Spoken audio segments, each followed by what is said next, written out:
soy Antonio Medina, ya estoy cumpliendo ya los 79 años. En el año 65 ingresé a la Empresa Provincial de Energía de Córdoba, lógicamente afiliado al Sindicato de Luz y Fuerza de Córdoba, compañero de Agustín Tosco en las luchas en los años 60 y 70.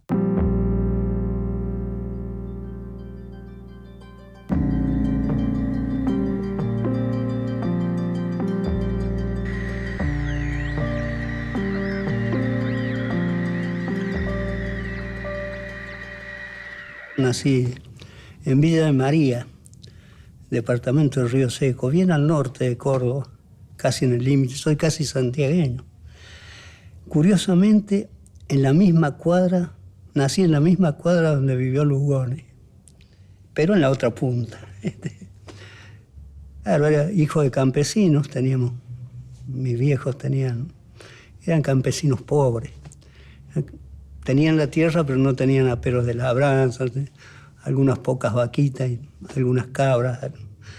6 hermanas y yo, el único varón, así que era el nene mimado. No es así, pero podría haber sido. Mi padre, un muchacho muy inquieto, era domador, era guitarrero. Así que cuando ya había nacido yo, ya mi viejo se va a buscar trabajo a otro lado.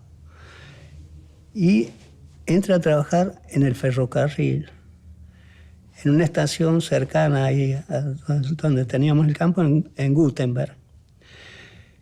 Y ya cuando es capataz cambista, ahí entre esa lucha entre radicales y demócratas, conservadores y radicales, ahí lo matan a mi viejo.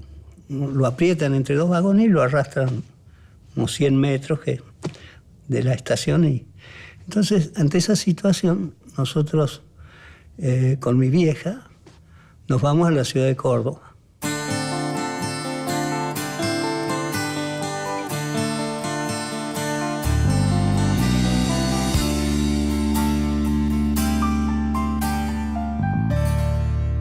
Cuando tuve posibilidad, fue que ingresé a la Escuela de Suboficiales de Aeronáutica.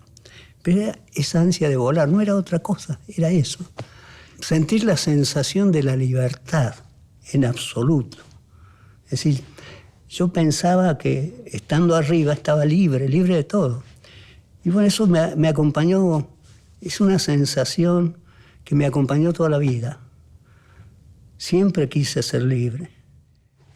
Y así, cuando yo egresé en la Escuela de Suboficiales de Aeronáutica,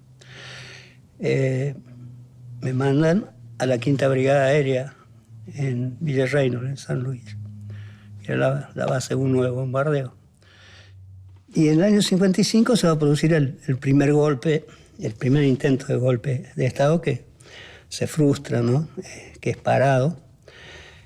El segundo intento de golpe se hace porque Perón, después del primer golpe, forma un comando de represión aquí en Capital. Y el jefe de base, el vicecomodoro Moyano, y otro comandante, que era uno de los mejores pilotos de bombardeo, el comandante Islas, ellos dos están en el comando de represión, y cuando se levanta Córdoba, van a bombardear las pistas de la Escuela de Aviación y del IAME.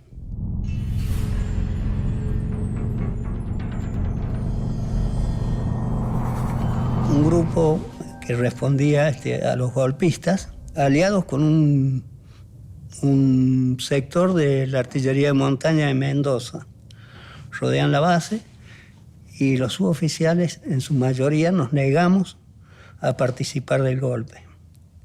Entonces vamos a la plaza de armas y le dijimos que nosotros no nos íbamos a levantar contra un gobierno constitucional. Tiramos las armas en la plaza de armas, nos metieron presos a todos y después nos pasaron la disponibilidad, nos bajaron calificaciones a 0 en función de limpiar todo, de echarnos a todos. Y así es que en el año 56 pasa el retiro efectivo obligatorio, es decir, nos echan. Y en ese entonces se va a producir todos los sucesos en Cuba, los países en lucha contra el yugo colonial, después sería ya la derrota de los yanquis en Vietnam, sería también la independencia del Congo con Patrice Lumumba, la creación de ese gran movimiento que fue de los pueblos del tercer mundo que encabezó Nasser. Y todo eso iba metiéndose en nuestra conciencia, ¿no? Y junto con esa ansia de libertad que no terminaba nunca. Aquí en Sierra Maestra nació la libertad de Cuba. Desde la manigua cubana, hombres y mujeres se lanzaron por todos los rumbos hacia la conquista del más preciado don del individuo, escribiendo una gloriosa página de heroísmo.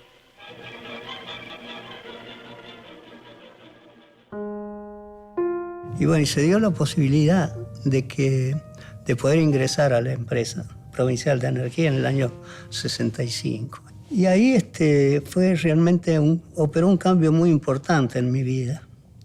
Yo antes pensaba, a pesar de toda esa ansia de libertad, a pesar de todas esas cosas, yo creía que los obreros que hacían huelga eran vagos, que hacían huelga para no trabajar. Pero cuando estuve ahí y conocía los motivos por los que hacían huelga, comencé a asumir, ¿no? Esa conciencia de clase en sí, de obrero metido en la organización sindical, de todas las tendencias políticas, filosóficas, pero todos unidos por un interés común, que era lo de clase, la clase en sí. Entonces, al poco tiempo, aún sin cumplir el tiempo reglamentario de mi ingreso, fui elegido delegado, y fui delegado en mi sección. Lógicamente, apenas ingresé a trabajar en la empresa provincial de energía de Córdoba, en enero del 1965, me afilié al sindicato de Luz y Fuerza de Córdoba, sindicato que ya dirigía el compañero Agustín Tosco.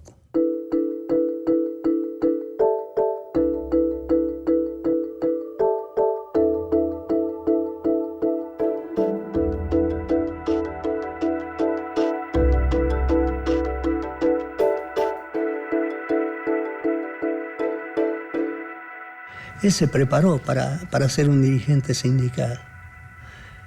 Él venía de ser de una familia de campesinos pobres, campesinos con 2, 3 hectáreas, que no es nada de tierra. Y vivir de la renta, vendiendo la leche o vendiendo los espárragos que producía ahí. Y sueña con ir a perfeccionarse, con ir a buscar un trabajo más calificado. Entonces va a la escuela Presidente Roca, una escuela de artes y oficios que todavía existe en Córdoba. Cuando egresa, él ya era presidente del centro de estudiantes.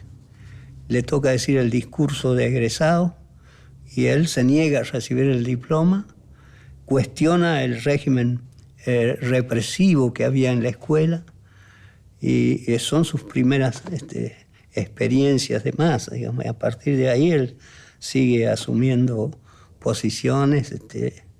Luego ingresa a la empresa provincial de energía cuando tenía 18 años, 19 años. Y lo veo a través de los años cómo él va, cómo va puliendo las herramientas que él va construyendo para su proyecto político, ¿no? Reconocía sus raíces del sindicato, del movimiento obrero en los viejos anarquistas. Agustín Tosco, yo recuerdo que siempre que hablábamos nos recordaba a los presos de Bragado. No sé si ustedes se acuerdan, del Buoto, Magnini. Eran 3 obreros del sindicato ladrillero que fueron acusados falsamente, encarcelados, torturados, escarnecidos. Y eran 3 militantes anarquistas, por eso eran torturados y escarnecidos. Y Agustín Tosco sentía que sus raíces estaban ahí, en ese sindicalismo, por eso tenía esas actitudes. Una zeta,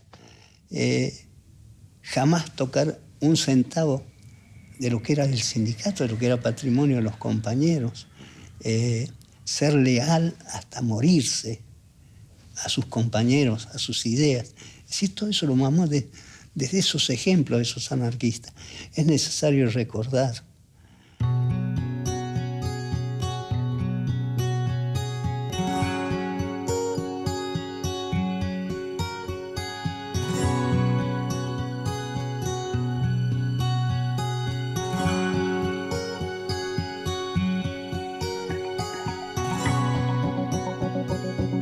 Y para mí el sindicato comenzó, digamos, a ser mi lugar en la sociedad.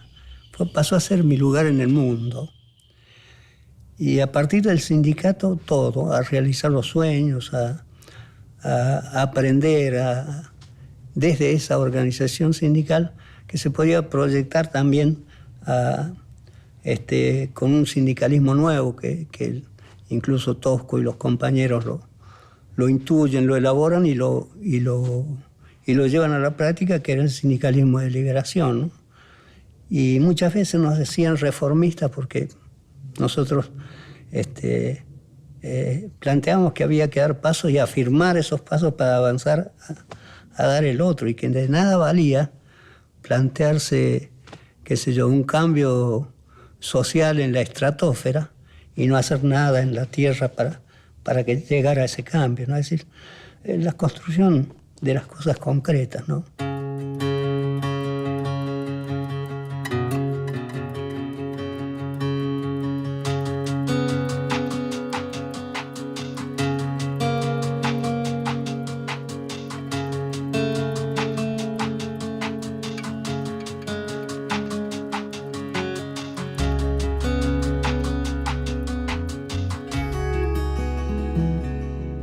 Proscrito el peronismo, había ganado las elecciones el doctor Ilia con un 25%. En el año, no quiero errar, pero 63, comenzó a tomar algunas medidas, ¿no?, que enseguida el establishment comenzó a cuestionársela. Por ejemplo, la anulación de los contratos petroleros que había firmado Frondizi. El doctor Oñative elaboró una ley que es la de medicamentos, la de patente de medicamentos, y se quiere llevar a la práctica y se lo impiden los grandes laboratorios, ¿no? Los Estados Unidos le plantean que Argentina tenía que integrar la Fuerza Interamericana de Paz para poder invadir Santo Domingo, y el doctor Ilia se niega. Es decir, Argentina se niega a participar en la Fuerza Interamericana de Paz. Entonces, cuando todo eso va haciendo que se vaya preparando desde el principio el golpe contra Ilia. Como siempre, ¿no? Hay prensa infame también. Y habían calificado al doctor Ilia como la tortuga, y que era necesario el cambio del doctor Ilia porque no era operativo en el gobierno, según ellos. Y así vino el golpe de Onganía.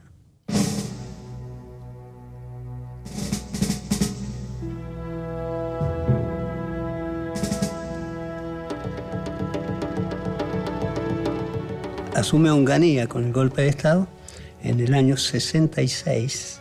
Y antes de los 2 meses, nuestra organización sindical saca una solicitada que se llama Signos Negativos, donde ya se analizan las primeras medidas que tomaba este gobierno, este desgobierno, esta dictadura, y llama a la lucha para enfrentarse a la dictadura. La primera respuesta la dan prácticamente los estudiantes, que eran los que estaban más organizados en ese momento y tenían posibilidades de hacerlo. Acompañados siempre por el movimiento obrero, pero los estudiantes fundamentalmente. Y así llegamos a septiembre, donde en una movilización estudiantil en la avenida Olmos es herido gravemente un estudiante, Santiago Pampillón, y cuando muere Santiago, Agustín Tosco, nuestro compañero secretario general, acompaña la delegación de Córdoba a Mendoza, donde era. Y él es la primera vez que lo veo prácticamente llorar, Agustín. El dirigente obrero que se impresiona ante la muerte del estudiante, ¿no? Del compañero estudiante.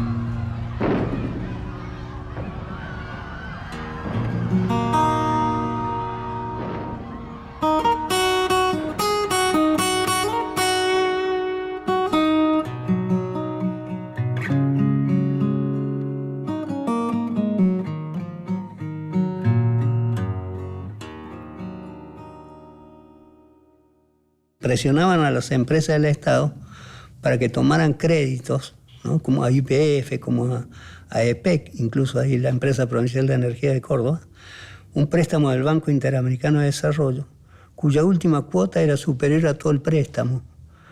Aparte, unas condiciones leoninas, ¿no? Había que comprar donde ellos nos decían que teníamos que comprar el material, que era el que ellos mismos fabricaban, donde ellos mismos lo vendían. Fue algo monstruoso. Y desde el sindicato, encabezados por Agustín Tosco, por los compañeros que dirigían el sindicato, lanzamos una serie de medidas, un paro de 72 horas, para que no se aprobara ese préstamo, y salimos a la calle. Salimos a la calle y ahí a uno de los primeros que meten preso ese día es a mí, porque llevaba un cartelito que decía abajo la FIP, abajo la Fuerza Interamericana de Paz. Y el comisario Álvarez, me acuerdo que le gritó a 2 o 3 de los esbirros, al negro aquel. Así que ahí fueron y adentro al celular. Y después a Agustín, a Tosco. Estuvimos presos ahí en la comisaría cuarta, éramos como 10 compañeros. Y la CGT lanzó el paro enseguida al día siguiente, y tenían orden de ponernos en libertad, y cuando nos ponen en libertad el comisario quiso hacerse la rata cruel, entonces nos formó en un semicírculo y nos decía: miren muchachos, yo sé que ustedes son buenos trabajadores, no los quiero tener acá otra vez. Entonces comenzó a pasar la mano uno por uno en el semicírculo. Y claro, los compañeros le pasaron la mano, llegó a donde estaba Agustín, que estaba cruzando de brazos, llegó ahí y Agustín no descruzó los brazos y el tipo se quedó ahí parado, quedó pensando un rato y me pasó la mano a mí que estaba al lado. Y yo, como lo vi a Agustín en esa actitud, hice lo mismo, crucé los brazos y los miré fijo, y sí, se pegó en medio vuelta y se fue, se terminó el hombre bueno. Y era la gimnasia de siempre, era lo que nos pasó siempre, ¿no? Es decir,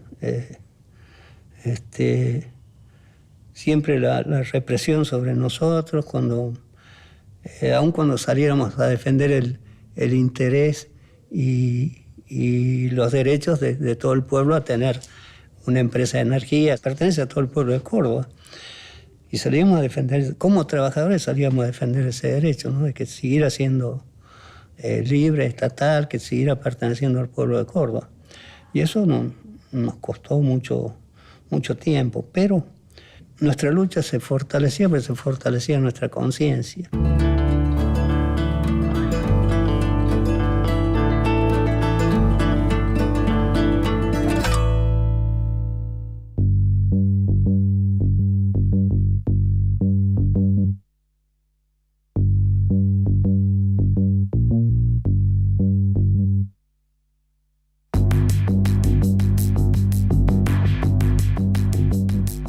En el año 68 se forma la CGT de los argentinos, donde está Raimundo Ongaro, y se va a producir al año siguiente un gran movimiento social, político y cultural que es el Cordobazo.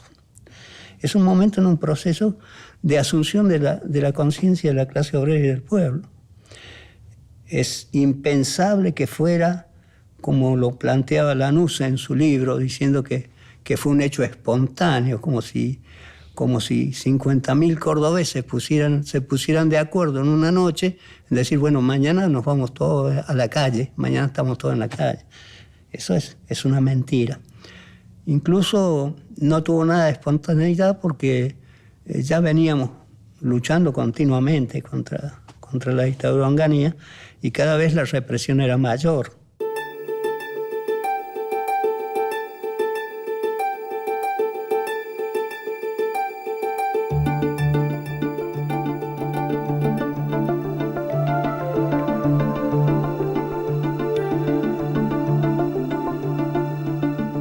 Muchos se han preguntado muchas veces, ¿por qué Córdoba? Es decir, la conciencia de los trabajadores en todo el país iba en aumento, pero ¿por qué está allá en Córdoba? Y hay características muy especiales de Córdoba de ese entonces.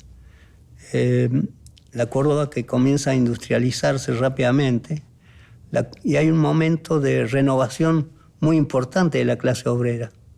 La misma exigencia de la nueva forma de producción en la industria, es decir, de producción en línea, va requiriendo, de producción acumulativa, va requiriendo de un obrero muy especializado y muy joven para aguantar los ritmos de trabajo. Y es la ocupación es el lugar que van a ocupar todos los chicos que salen de las escuelas industriales, de las escuelas fábricas, se trasladan a esos centros de producción. Por eso hay una renovación importantísima de la clase obrera. Y nace un proletariado muy joven, con esas ideas, esas ansias de volar que tenía yo también cuando era joven, estos jóvenes también. Y con una conciencia que van acumulando a través de las luchas. Y se une la lucha estudiantil con la lucha de los obreros. Por eso hay obreros estudiantes, estudiantes obreros. Y hay una tradición en Córdoba que se recrea en toda esa época, que es desde cuando nace la reforma. La reforma universitaria nace de una unidad obrero-estudiantil en el año 1918. Es decir, esa unidad, esa unión obrero-estudiantil se cimenta también con lo que era Córdoba, la Universidad de Córdoba en toda esa época, que atraía estudiantes de toda Latinoamérica. Entonces, en la Universidad de Córdoba se discutía y se vivía las realidades de todo el cono sur de América. Es decir, bolivianos, peruanos, ecuatorianos, todos en Córdoba, cada uno con sus realidades y cada uno con su sueño de liberación de su país. Y ese proletariado joven, con esas ideas jóvenes, con esas ansias de liberación, es la que protagoniza un hecho que es un hito en la historia y dirigido por la clase obrera. Es el primer gran movimiento social, cultural, que sale a la calle dirigido por la clase obrera.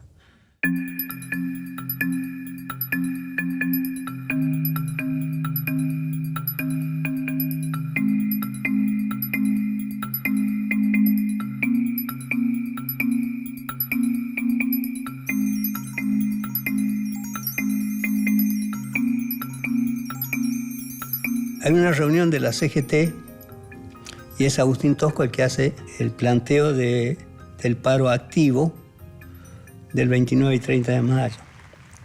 Y es apoyado por unanimidad, ¿no? Y nos encontramos con que toda la gente colaboraba, incluso en el centro. Nos tiraban colchones para armar barricadas, sachets de benzina para prenderle fuego, para hacer fuego para que los gases se disiparan. Hubo intoxicados, chicos intoxicados, mujeres. Fue una represión feroz en Córdoba, fue feroz. Y bueno, después nos acusaron de todo. Nos decían guerrilleros, que no es una mala palabra, al contrario, honrado de que nos dijeran. Pero nos decían tirabombas, ladrones, mentiras. No se robó absolutamente nada, incluso impedimos que se tocara cualquier cosa.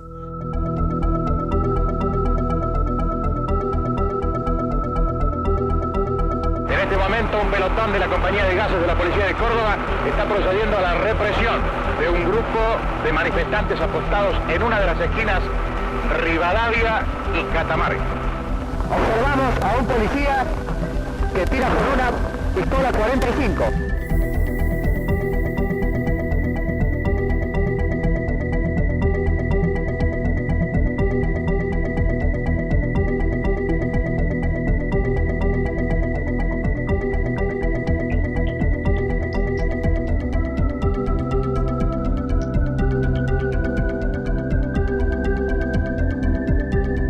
¿Cuál era la idea, digamos? ¿Por qué el cordobazo? ¿Por qué salir organizadamente y cómo lo dirige la clase obrera? Era salir y poder derrotar a las fuerzas represivas, rebasarlas y poder mostrar al país que no eran inamovibles, que se podían derrotar y que había que llamar a producir un argentinazo. Esa era la idea. Es decir, un levantamiento general en todo el país en función de terminar con la dictadura. Y creo que eso dio buen resultado, ¿no? A nosotros, como decía recién, nos acusaron de todo. Terroristas, tirabombas, criminales. Nosotros, en realidad, tuvimos 36 muertos. Las fuerzas represivas tuvieron no solo que lo mataron ellos, que era un estudiante de la escuela de suboficiales, lo mataron ellos confundiéndolo. Y nos acusaron de criminales y de asesinos donde nosotros poníamos los muertos y ellos ponían las balas.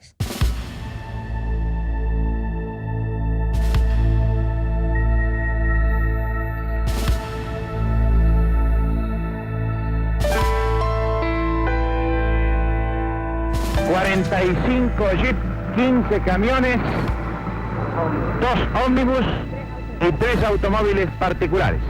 Esta es la caravana en la que se conduce la escuela de tropas por Avenida Colón al 3100 a la ciudad de Córdoba para hacerse cargo de la situación.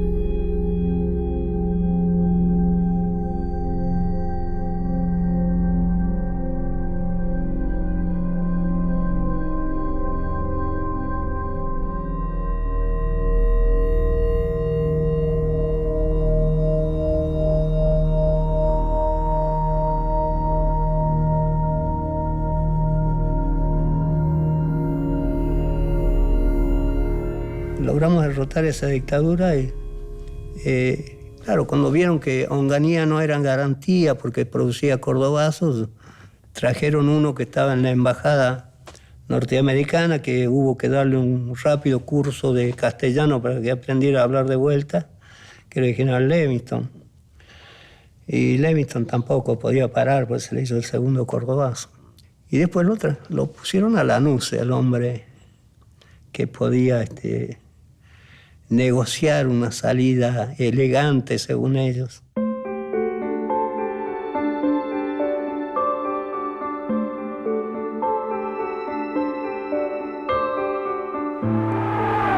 La CGT de Córdoba, lucha por la liberación nacional y política, abajo la dictadura.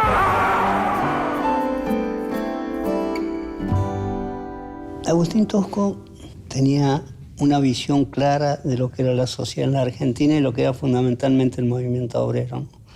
Que en el movimiento obrero había radicales, peronistas, comunistas, socialistas.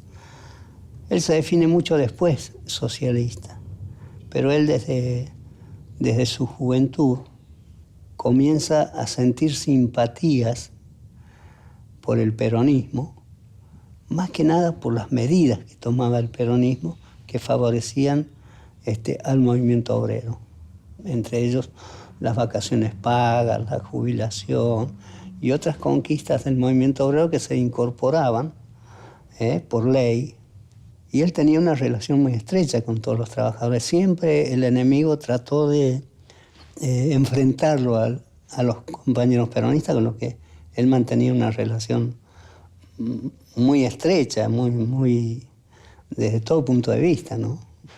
Incluso las listas que componían el secretariado de nuestro sindicato estaban representadas todas las corrientes políticas, todos los lugares de trabajo. Era de una amplitud muy grande.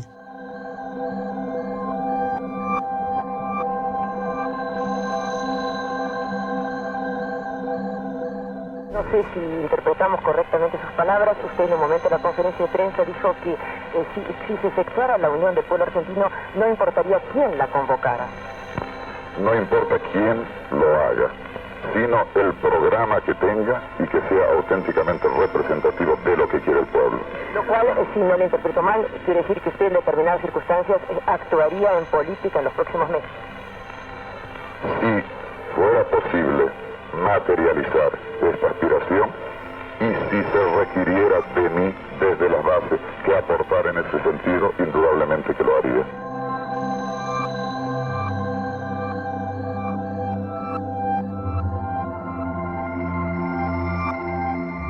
Cuando vuelve Perón, sectores de izquierda le plantean a Agustín que tenía que ser candidato a presidente, que lo acompañaba como candidato a vicepresidente Jaime de la CGT de Salta, que supuestamente era del peronismo de base. Agustín se niega a ser candidato a presidente, le agradece, pero se niega a ser candidato a presidente, en primer lugar porque no iba a presentarse en contra de la candidatura de Perón, y en segundo lugar porque él dice: yo me debo al movimiento obrero, es el lugar donde debo estar, pero apoya a los compañeros peronistas que van a ser elegidos gobernadores o vicegobernadores, como el caso de Atilio López en Córdoba. Agustín, a pesar de que no apoya la fórmula del Frei Julio en el orden nacional, apoya la candidatura de Obregón Cano y Atilio López en Córdoba, también para expresarla con consecuencia, ¿no?, esa unidad de peronistas, marxistas y obreros combativos que era la CGT a la que pertenecía Atilio López, que era el secretario general.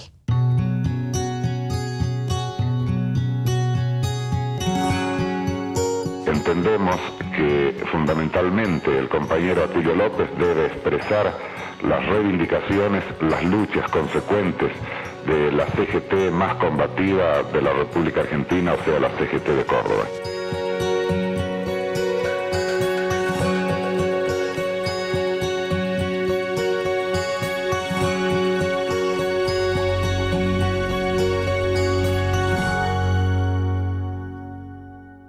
Tosco planteaba que todos los caminos conducen a la revolución. Depende, cada uno elige el lugar de donde va a aportar, donde va a militar. Si todo va hacia el mismo lado, si todo va a confluir en el mismo lado, hay que tener un sentimiento de fraternidad y de relación con las otras organizaciones que tienen el mismo objetivo. Y había una relación de Agustín personal y del gremio con organizaciones, con la organización Montonero, con la organización de la FARC, con la organización del PRT. Era una relación normal entre fuerzas que luchan por un mismo objetivo. Nosotros, desde la superficie y desde el movimiento obrero, queríamos construir esa patria socialista que querían construir los otros compañeros también. Entonces había una relación fraternal.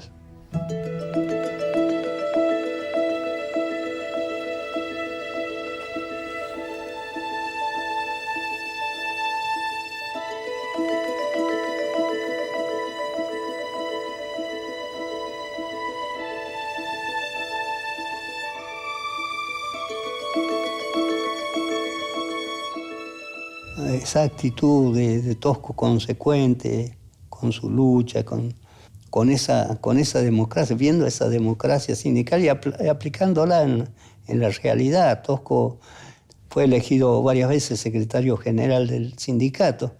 Entonces él planteó de que no podía ser de que el secretario general tuviera los 2 años sin ir al taller, sin ir a trabajar, ¿no? Que había que dividir en 2 ese periodo. Un año tenía permiso gremial y al año siguiente tenía que ir a trabajar y tenía que asumir el secretario adjunto, que es lo que hizo Agustín. Y Tosco estaba en el taller trabajando, siendo el secretario general y el secretario adjunto, tenía el permiso gremial. Por eso esa foto con el mameluco, Agustín andaba siempre con su mameluco, era un trabajador manual de la empresa. No era ni un intelectual, era un trabajador manual, trabajador del taller.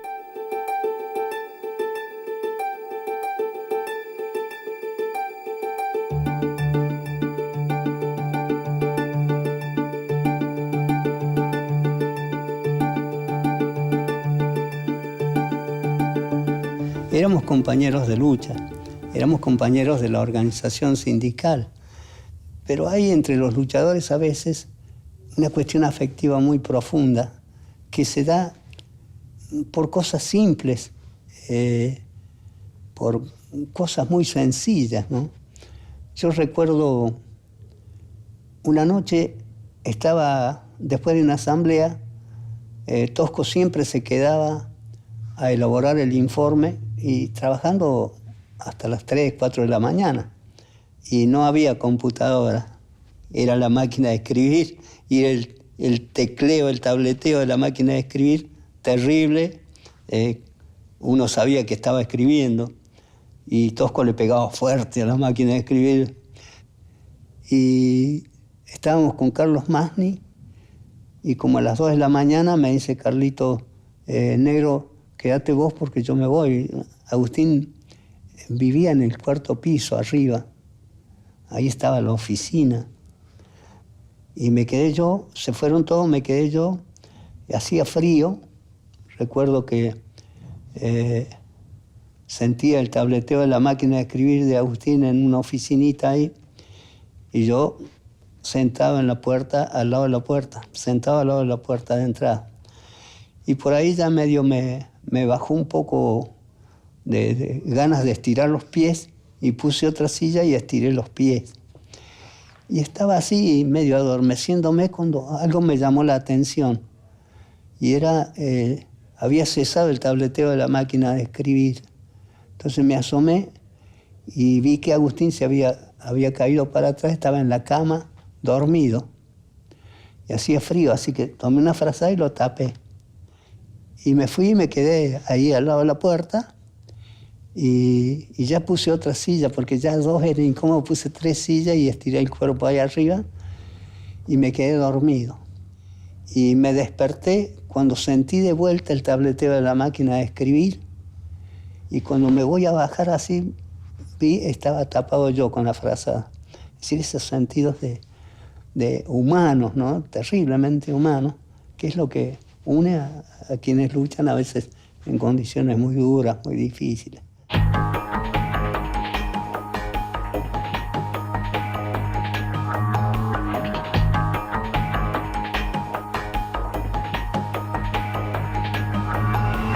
La pretensión de Rucci es colocar a la CGT de Córdoba bajo el manto, bajo la conducción del participacionismo, de la complicidad, de la entrega de los derechos de la clase obrera. Nosotros no tenemos nada que normalizar. Cuando corresponda, haremos el plenario de gremios confederados con los mandatos de la Asamblea de los Trabajadores, harán la elección, culminado el periodo fijado previamente, para renovar, para ratificar a la actual conducción o como se decida democráticamente.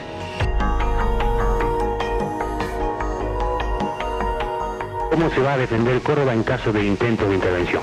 Córdoba se defiende con las bases, con los trabajadores en la calle, con las organizaciones obreras, a partir de abajo, a partir del pueblo, así se defendió y así se defenderá Córdoba.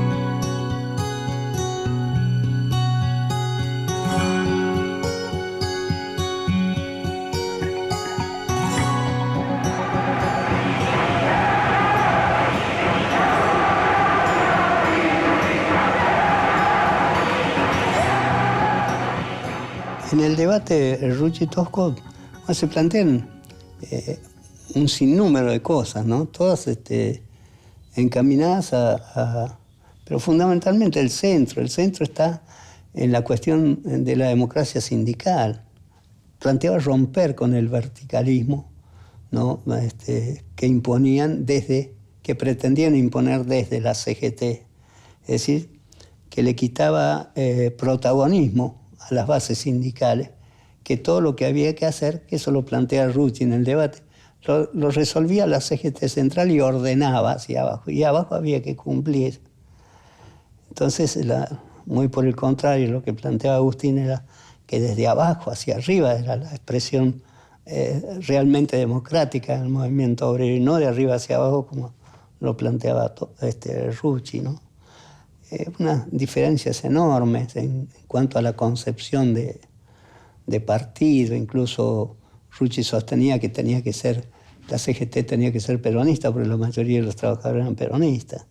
Desnudó ahí dos tipos de sindicalismo. Un sindicalismo vertical, opresor de la propia clase obrera, y un sindicalismo de liberación, en donde el mandato estaba dado por las bases, el mandato iba de abajo para arriba.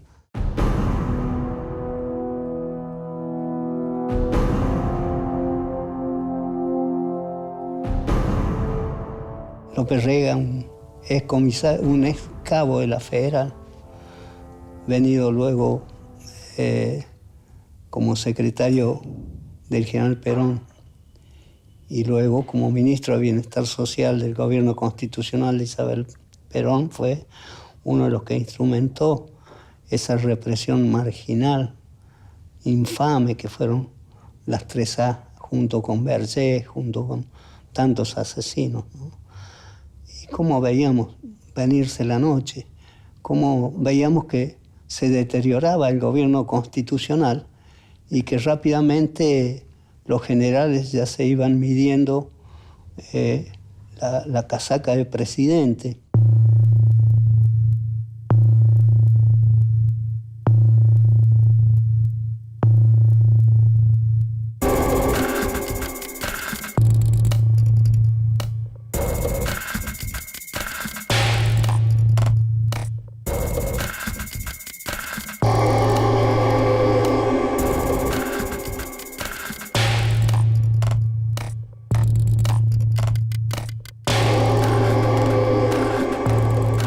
El último gran intento de Agustín Tosco de parar ese golpe fue un viaje visitando a todos los dirigentes políticos, a todas las personalidades que podían influir para llegar a constituir una gran asamblea nacional, llamar a una asamblea en el Congreso y que se destituyera a Isabel y se utilizara la sucesión constitucional para parar el golpe.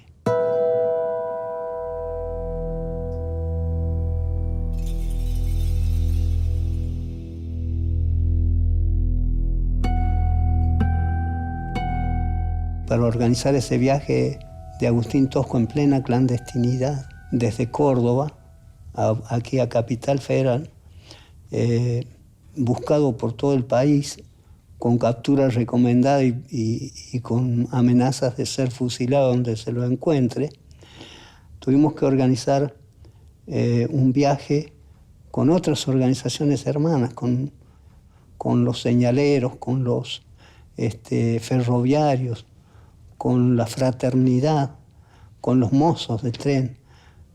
Una semana llevó planificar ese viaje.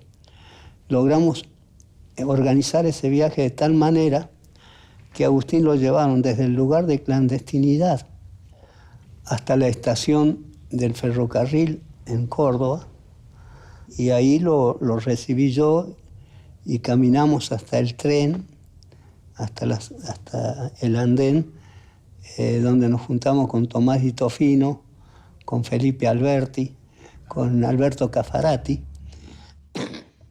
y abordamos el tren y parte el tren con nosotros y Agustín en plena clandestinidad. Lo más peligroso era una parada en Rosario, donde se hacía el cambio de tren. Pero fue tan rápido que no hubo problemas. Seguimos hasta una estación acá en la provincia de Buenos Aires, donde Agustín me dice, bueno, vamos, acá nos bajamos los dos. Entonces el tren disminuyó un poco la marcha, saltamos del tren nosotros y nos estaba esperando un coche que nos trajo hasta un lugar aquí en la ciudad. Yo recuerdo, estuvimos en la casa de Alfonsín, estuvimos con Allende, estuvimos con Sandler, en fin, nos entrevistamos a todos y encontramos muy pocas respuestas.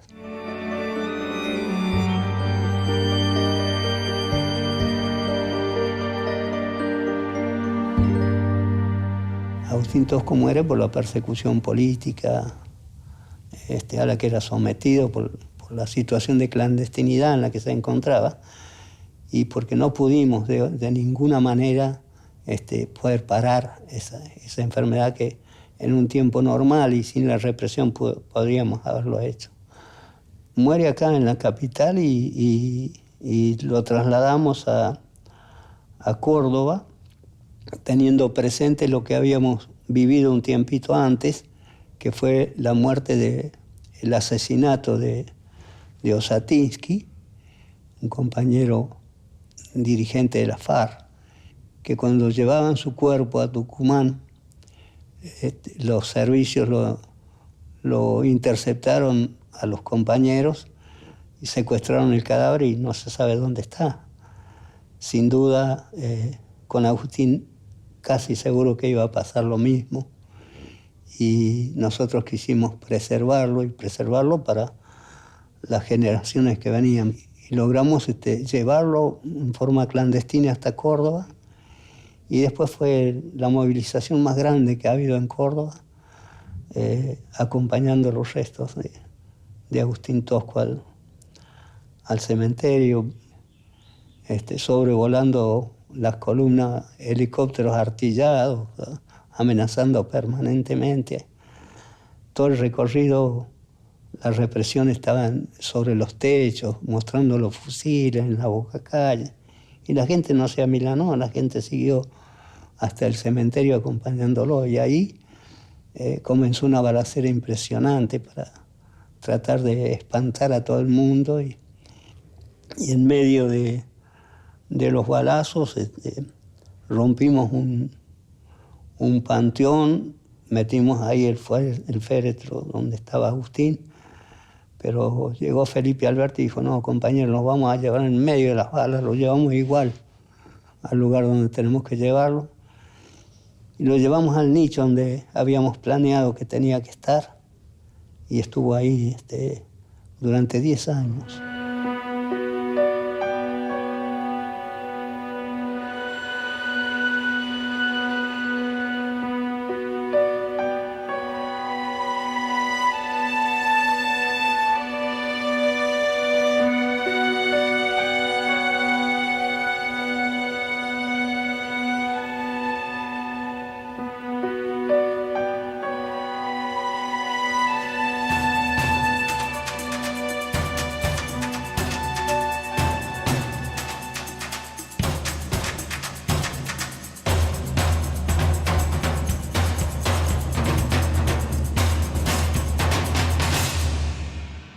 Después de la muerte de Agustín, ya a la semana, el compañero Tomás Di Tofino nos reúne a Felipe Alberti y a mí y nos dice, ustedes dos se van ya de Córdoba, ya les conseguí un permiso de 1 año sin goce de haberes, se van y en Buenos Aires lo van a sacar fuera del país, no pueden estar más acá. Y entonces yo recuerdo que le dijimos, pero ¿y vos qué vas a hacer si vos también tenés que...? No, alguien se tiene que quedar, dijo. Y me quedo yo. Y se quedó. Nos trasladaron aquí a Buenos Aires y después no nos pudieron sacar del país. Y un 21 de septiembre del año 76 llegaba yo a Neuquén a las 9 de la mañana, donde hasta hoy estoy ahí. En ese periodo de la dictadura nos sumamos inmediatamente a un grupo de hombres y mujeres que desde chico y desde grande seguían soñando con la libertad, en donde estaba el obispo de Neuquén, don Jaime Nevares, y constituimos la Asamblea por los Derechos Humanos y comenzamos a luchar desde ese lugar contra la dictadura.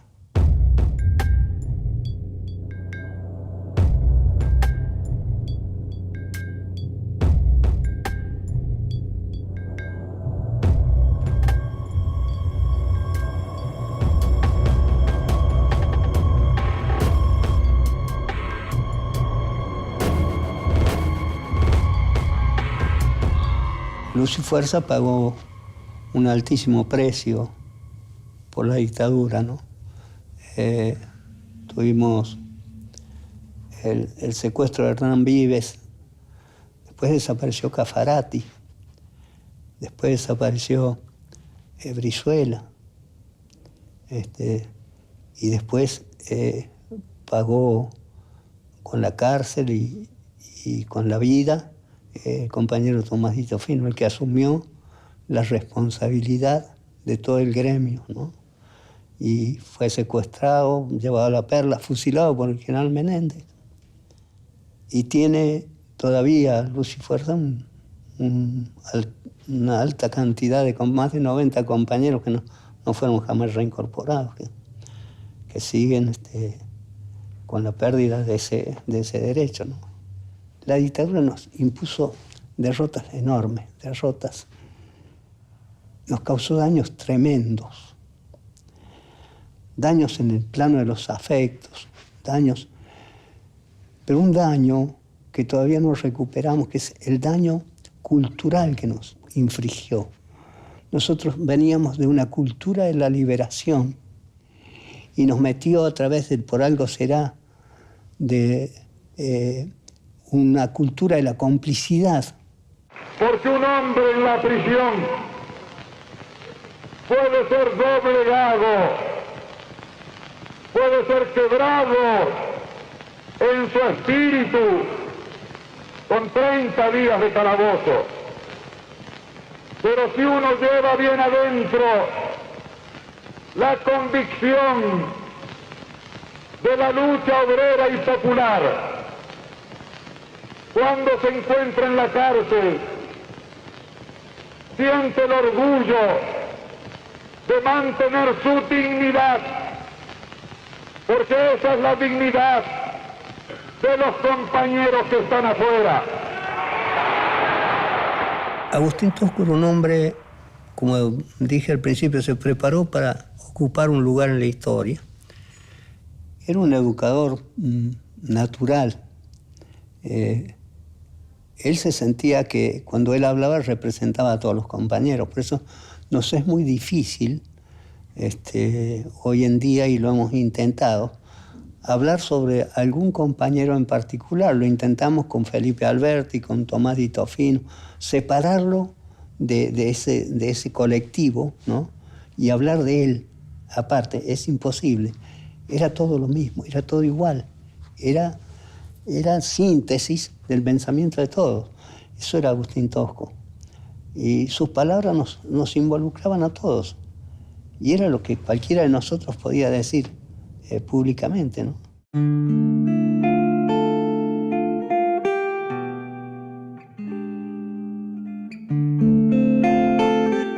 Sabemos que no solo se combate contra la injusticia porque se la padece, sino también que se combate contra la injusticia cuando se comprende el valor inhumano de agresión a los derechos del hombre que provoca esa injusticia.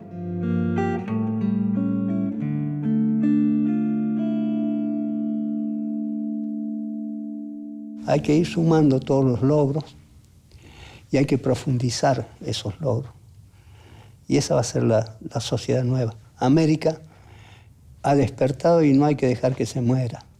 Hay que pronunciarse contra las provocaciones, hay que pronunciarse contra los deseos del imperialismo de derrotarnos, hay que pronunciarse contra todos esos ataques a esta nueva concepción de América. América va a ser libre y la libertad de la Argentina está íntimamente ligada a la libertad de los otros pueblos de América. Es en conjunto que nos tenemos que liberar y en conjunto tenemos que pelear por todos esos derechos. Por conformar el bloque económico, por conformar el bloque político, por conformar el bloque militar de América del Sur. Es decir, tenemos que constituirnos en una gran nación, la nación de América del Sur.